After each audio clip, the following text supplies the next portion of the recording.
Nadadala ako sa kanta, Masyado sorry. ka namang excited, partner Sorry, eh. forgive me. Ayan. I'm wrong. Ay, Ano nako. ba yun? Ganda Nakakaloka. ng kanta eh. Oo. Hoy, sandali lang oras muna natin. Sabihin kapulungan, check your Oy, time. 8:21 oh. Ganyan ka pa rin? 8:21, hindi ka pa gumagalaw dyan, kuya. Masyado ka namang nagpapa-apekto sa story natin for today's video. Umiiyak. Umiiyak. Ganon din kasi siya, partner. Singa mo yan. Oh. Hoy! Ay, Feeling sorry. ko personal yan. Don't worry. I'm wrong. Nag-feedback sa akin din. Paras tayo eh. Ang hirap yung sumising. Barado yung lalamunan mo at Oo. saka yung ilong mo. Ako, naiba na boses ko ngayon eh. True Pagpila lang to. Yan ang may pagmamalaki kong maaari kong ipamana sa'yo, partner. Ayan, maraming salamat ha. Oo. Na-appreciate ko. Ay, ito na nga. Oh, ito yung na. pong story natin ngayon ay may kinalaman po sa mga edad.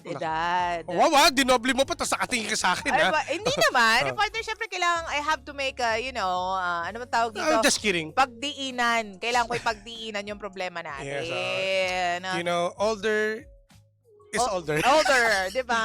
Totoo yan. Pero bago lahat mga bangga, pumunta muna kayo sa ating official Facebook page.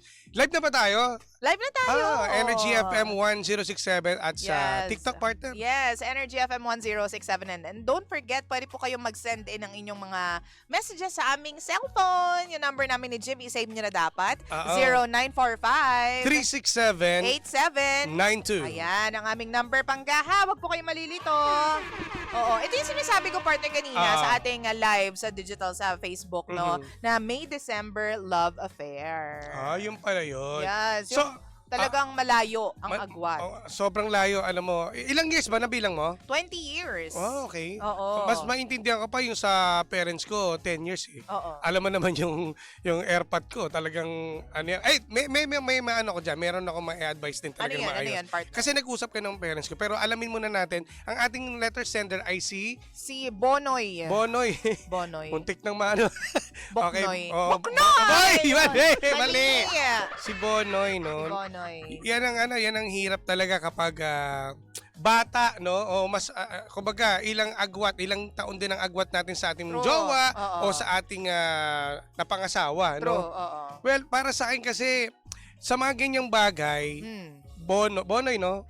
Ang pinaka-the best dyan, dapat sasakyan mo rin yung trip ng asawa mo. Di ba dapat nung jowa pa lang kayo, alam mo yung trip niya? Di ba may ganun eh? Kapag bata, sa magjowa, sa magkarelasyon, kapag ang bata ang jowa mo, dapat sasabayan mo yan eh. True. Ganyan ang tinuro sa akin ng AirPod ko. Oo.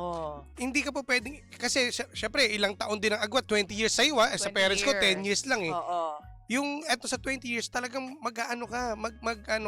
tawag dito, mag-a-adjust ka. Aminin natin, partner, may pagkakaiba na talaga yung 20 years na Sobra, age gap. ang layo. Lalong-lalo na sa practices, sa mga pamumuhay. And of course, experience. Sa experience at paniniwala. Yes. 'Di ba? So yung mga pangga po natin, baka meron kayong ganyang experience, i-share niyo yan sa amin. Kasi meron akong alam noon, hindi na talaga din hindi na talaga makasakay yung lalaki. Makasabay yung lalaki doon sa trip ng babae. Kasi ito naman 18 years yung kanilang gap. To the point na nagiging selfish na yung lalaki doon sa babae, sa pagmamahal niya doon sa babae. Sobrang seloso. Kasi syempre yung mga ganyan, partner, yung medyo hindi pa naman, mga 30s pa lang. Oo, talagang pa yan, outgoing pa yan. Ang dami pang pwedeng gawin at daming gustong gawin sa buhay. Oo. Kumbaga, etong ating asawa ni letter sender ay nasa ilang taon na, partner? Yung nasa 20s, 30 diba? something. 30s na. Oo. Okay. So, siya naman ay nasa 50s na, no? 52. 52. So, yun nga. So, ibig sabihin, dapat dapat alam mo rin yung may alam ka rin sa mga trip din ng asawa mo. Di ba? Paiba-ibang ngayon eh. Ang mundo, paiba-ibang mga nakakahiligan. True. Di ba? Lalo na, nagtatrabaho pa itong si Kuya, si Bonoy. At yung misis niya, anong trabaho? Walang nasabi, pero meron at laging nagta-travel daw. Illegal. Hoy! Grabe ka naman. Baka kung saan sa sumasama. Hindi. Hindi, ganun nga. Ang sinabi, hindi niya alam na iba na pala yung kasama ng misis niya. Yun nga masakit dun. So, dapat, ang gawin mo dito, Bonoy, no?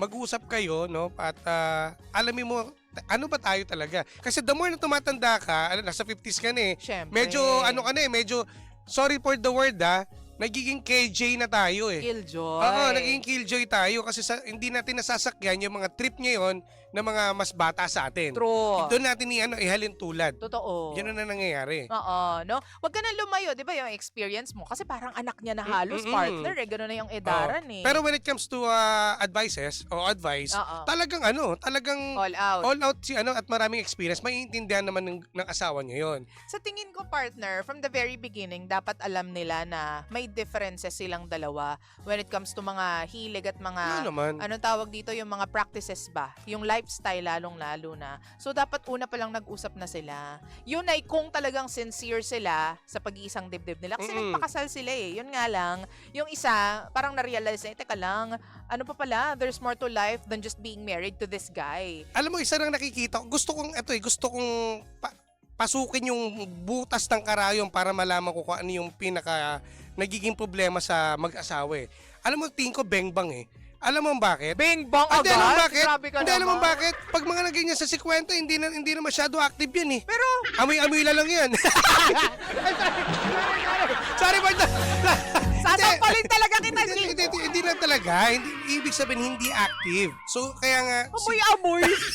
O, hawak-hawak, gano'n. Singhot-singhot. Pero kay girl, sa asawa, dapat ikaw naman, eto naman yung chance mo na dapat gawin mo yung part mo as a wife. Totoo naman, di ba? Totoo naman eh. Hindi paano, alam mo may tama ka rin. Ang secret kasi sa isang, paano ba tatagal ang relasyon, di ba? Meron dapat bembang. Oo. Bembang is life. Kahit na paamoy-amoy, dapat meron ka pa rin pagtatangka. May ganun. Hindi nawawala dapat yan.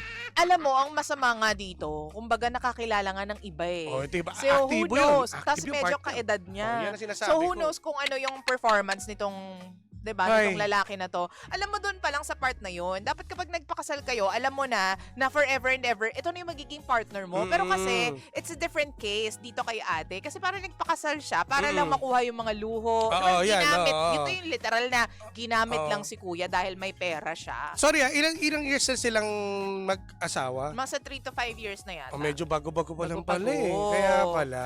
At saka, di ba, ang sakit lang nun. Tapos ang tanong sa atin talaga ultimately ni Kuya is paano daw niya maaagaw makukuha yung asawa niya from the karibal na kaedad Ay, niya. Eto ha, ako na mauna. Oh. Sorry ha, partner ha. Oo. Meron akong kaping papay. Anong kape?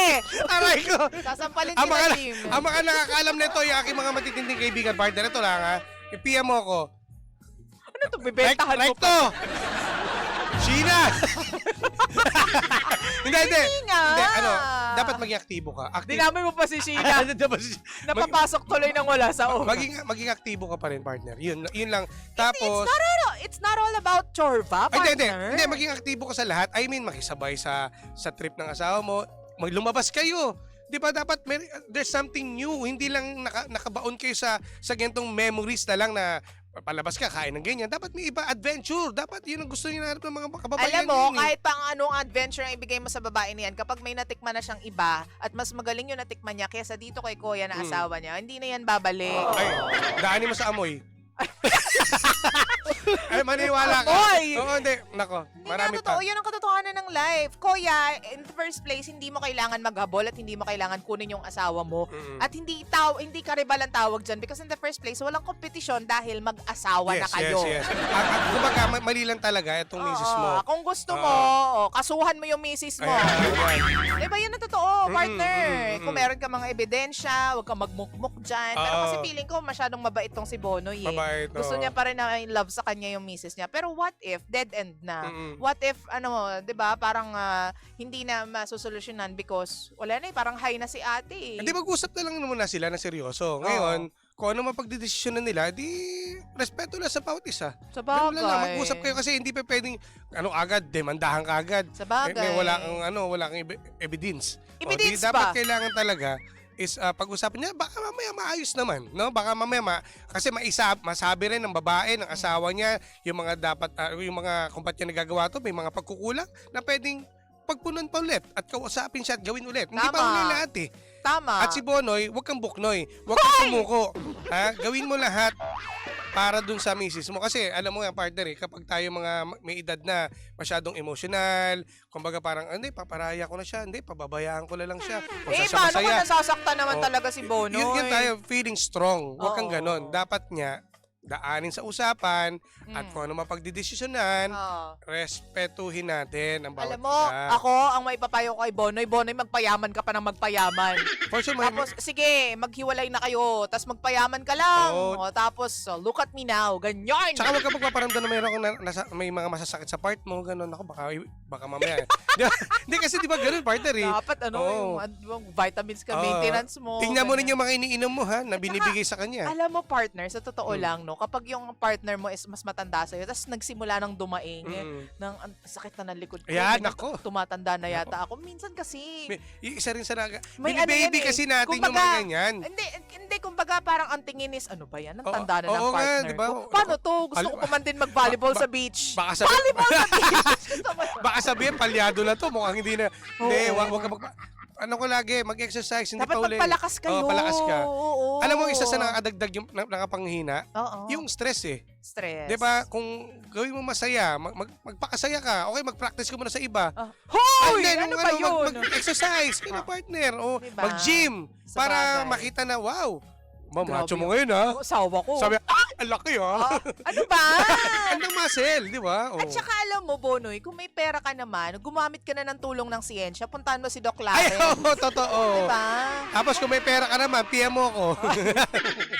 Totoo. Diba? Kailangan maging attractive ka sa paningin ng asawa mo para balikan ka, ganyan. Kahit pa paano, lumaban ka, ilaban mo yung bandera mo, magpapogi ka. Yan. Diba? Hindi yung nasa bahay ka lang hanggang sa mabulok ka na dyan sa bahay ninyo. Totoo yan, partner. Isa rin sa ano yun, nadagdag yung magpabango ka. Kasi minsan tayo, pag mga may edad nila, nangamoy ulupan eh. Hoy!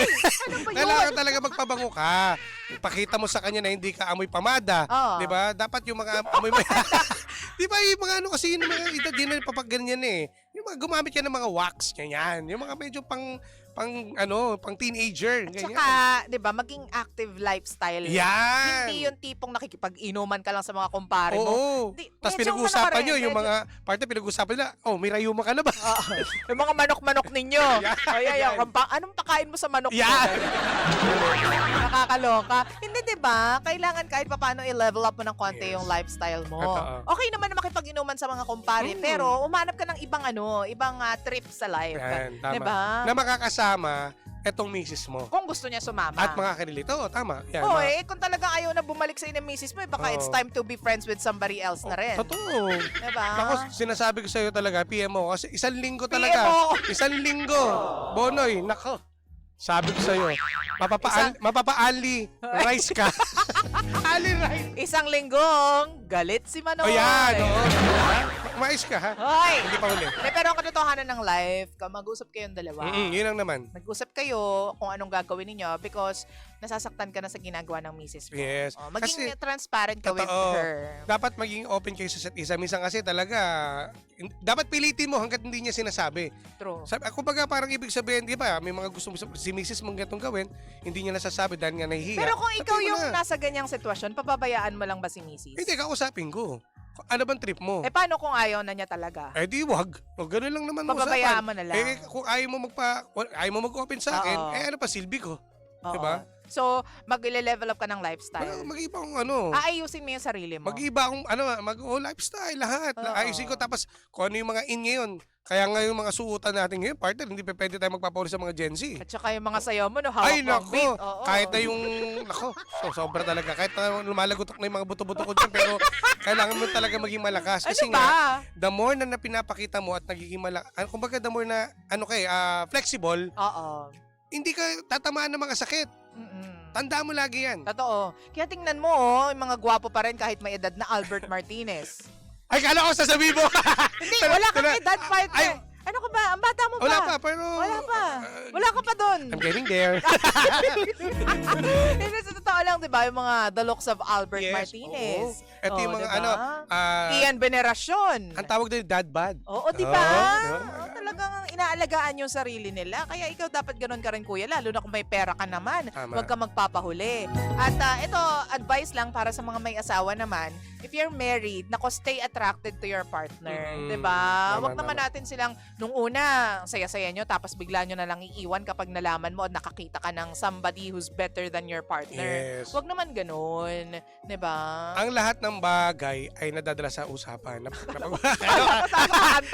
ka kasali? Pero seryoso tayo Pero yun, napag-uusapan niya na. Totoo. Okay. Dapat partner mo lang forever and ever, lalo na kung kasal kayo. Tama. Sa perfect na mundo, yun po dapat ang ganap natin. Pero kasi sabi nga nila, this is the real world. Ito po yung actual na nangyayari. So, ganun na lang. Kausapin mo na lang si ante. Tsaka pag kailangan mo talaga magpagwapo, ay, tingin ko yung ngipin mo, medyo hindi na punta ka sa aking Pinas. Smile. Pinas talaga. Kasi Oo. nasa Pilipinas tayo. Yes. Ay, smile Ayun, di ba?